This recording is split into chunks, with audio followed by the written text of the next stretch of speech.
तो किसी सहाबी पर किसी को कीचड़ उछालने की इजाजत नहीं है मेरे प्यारे साथियों। अल्लाह ने सारे सहाबा को माफ कर दिया। बताना ये चाहता हूं इस सहाबा के दौर में अगर एक नाफरमानी पर जीती हुई जंग हारी जा सकती है तो आज मेरे प्यारे साथियों हम अपनी जिंदगियों में गौर करें, हम कितनी नबी की नाफरमानियां कर रहे हैं। आज मेरे पास सवाल आता है, मौलवी साहब सुन्नत अगर छूट जाए तो कोई हरज है क्या?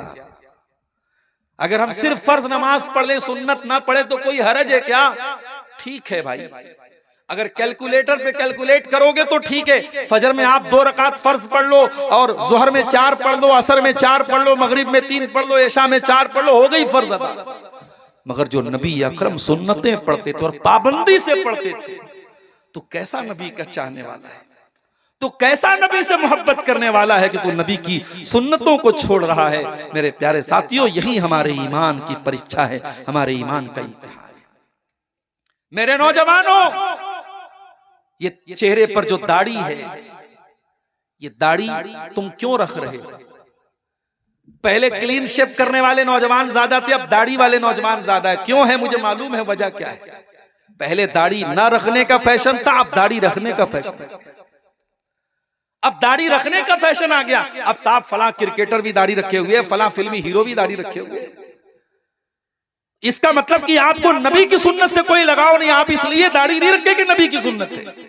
आपने दाढ़ी अगर रखी भी है तो इसलिए रखी है कि ये स्मार्टनेस की निशानी है, ये फैशन की निशानी है। आप फैशन की तकलीद कर रहे हैं, फैशन के पीछे आप पड़े, आपको नबी की सुन्नत से कोई प्यार नहीं है। नबी के दौर में एक सहाबी थे, उनके बाल थोड़े लंबे थे और कपड़ा उनका टखने के नीचे रहता था। नबी अकरम के सामने लोगों ने जिक्र किया कि अल्लाह के नबी आपके फला सहाबी है, नौजवान है, उनका बाल थोड़ा बड़ा बड़ा है और कपड़े टखने के नीचे रहते हैं। अल्लाह के नबी ने फरमाया निअमर रजुलु खुरैम, उनका नाम खुरैम था। बच्चा पैदा हो तो नाम रखो, प्यारा नाम है खुरैम। जैसे शुरैम लोग नाम रखते हैं, सुदैस नाम रखते हैं, तो खुरैम नाम भी रख सकते हैं, सहाबी का नाम। अच्छा, सहाबी के नाम की मीनिंग ना पता हो तब भी रख सकते हैं। अगर ये कन्फर्म है कि सहाबी का नाम है, आंख मूंद करके नाम रख दो। तो अल्लाह के नबी ने फरमाया खुरैम बहुत अच्छे सहाबी हैं, बहुत अच्छे इंसान हैं। लौला तूलु जिम्मतिही व इसबालु इजारिही, बस 2 बातों की कमी है, बाल थोड़े लंबे हैं और कपड़ा टखने के नीचे रहता है।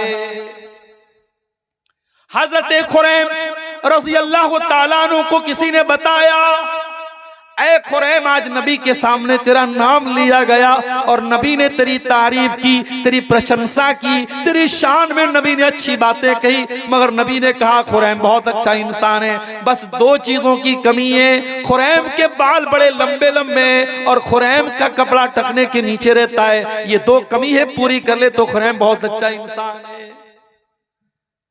खुरैम अपनी बीवी से पूछने नहीं गया कि मैं लंबे बाल में अच्छा लगता हूं कि छोटे बाल में अच्छा लगता हूं। खुरैम अपनी बीवी के पास जाके नहीं बोले कि मेरा कपड़ा टखने के नीचे रहता, तुझे अच्छा लगता है कि नहीं लगता है।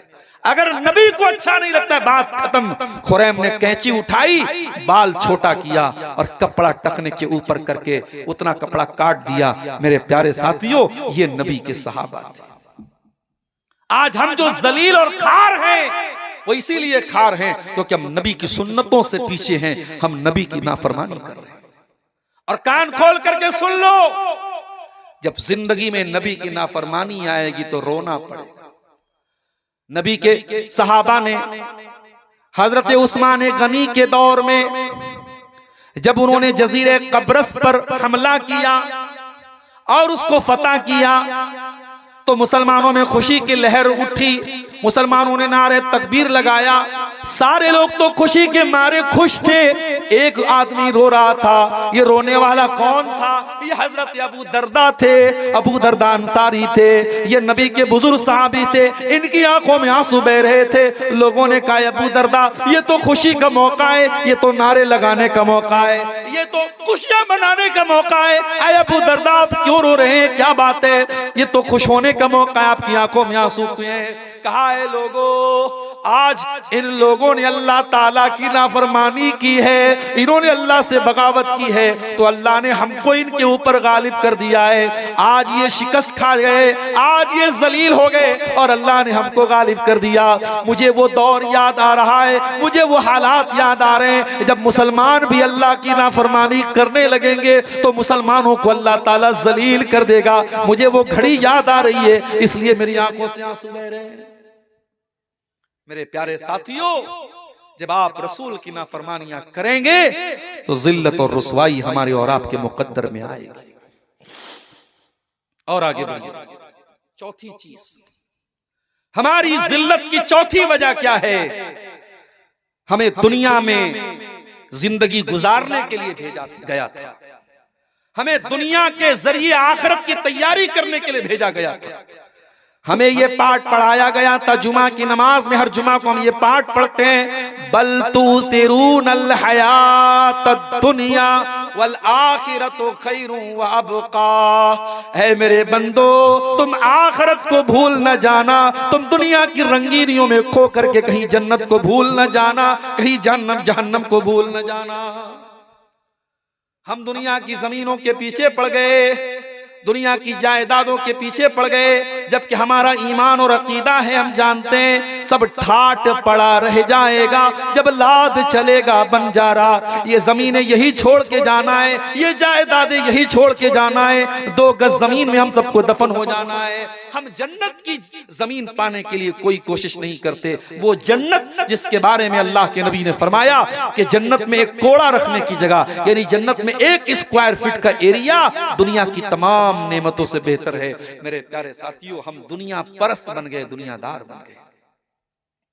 हमारे नबी की जिंदगी उठा के देखो, शायर कहता है, सलाम उस पर जो उम्मत के लिए रातों को रोता था, सलाम उस पर जो फर्शे खाक पर जाड़े में सोता था, सलाम उस पर कि जिसके घर में चांदी थी न सोना था, सलाम उस पर के टूटा बोरिया जिसका बिछौना था।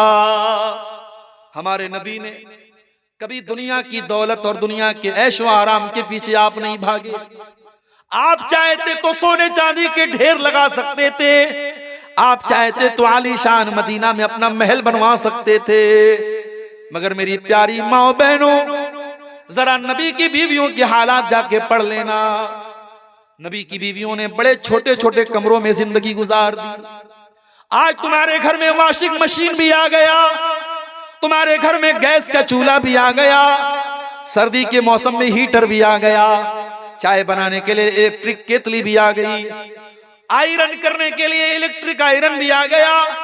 दुनिया की सारी नेमतें तुमको मिल चुकी हैं, लेकिन फिर भी मेरी प्यारी बहनों, आज भी तुम्हारी जबान पर अल्लाह का शुक्र नहीं है। आज भी तुमसे पूछा जाए तो कुछ ना कुछ तुम कमी निकाल दोगी।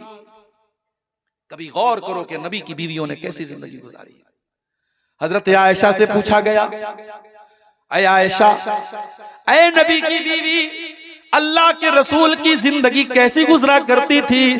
फरमाया, ऐ मेरे भांजे उर्वा, अल्लाह के नबी की जिंदगी ऐसी गुजरा करती थी कि 2-2 महीने गुजर जाया करते थे। वमा यूक़दु फी अबियाति रसूलिल्लाहि सल्लल्लाहु अलैहि वसल्लम अन्नार, और अल्लाह के रसूल के किसी घर में चूल्हा नहीं जलता था। अल्लाह के नबी के घर वाले खजूर खा करके और पानी पी करके गुजारा कर लिया करते थे। वो आरामदेह गद्दों पे सोने वालों, ओ सर्दियों में बड़े मोटे मोटे कंबल और रजाइयों में लपेट करके सोने वालों, तुम्हारे नबी को कभी गद्दा नसीब न हुआ। तुम्हारे नबी तो टूटी चटाई पे लेटा करते थे, और जब गद्दा ऑफर किया गया, जब आपके नबी को आरामदेह गद्दा ऑफर किया गया, आपके नबी ने क्या जवाब दिया? फरमाया, माली वली दुनिया, ओ लोगों, मेरा दुनिया से क्या लेना देना है? मा इल्ला करा के बिन, मैं तो दुनिया में एक मुसाफिर की तरह हूँ, मैं तो दुनिया में एक मुसाफिर की तरह आया हूँ। इस्तज़ल्ला ताता शजरतिन, जो किसी पेड़ के नीचे आराम करने के लिए आता है, थोड़ी देर आराम करता है, सुम्मा राह फतरा कहा, और फिर अपनी मंजिल की तरफ चला जाता है। मैं दुनिया में परमानेंट नहीं आया हूं। ये पैगाम आपके नबी ने आपको दिया है मेरे प्यारे साथी। ये पैगाम हमने भुला दिया, ये मैसेज हमने भुला दिया। दुनिया हाय दुनिया, हमारी जिंदगी दुनिया के लिए, सुबह से लेके शाम तक दुनिया के लिए जीते और मरते, जबकि ये दुनिया अल्लाह के नबी की नजर में कैसी थी और अल्लाह की नजर में कैसी थी मेरे साथी।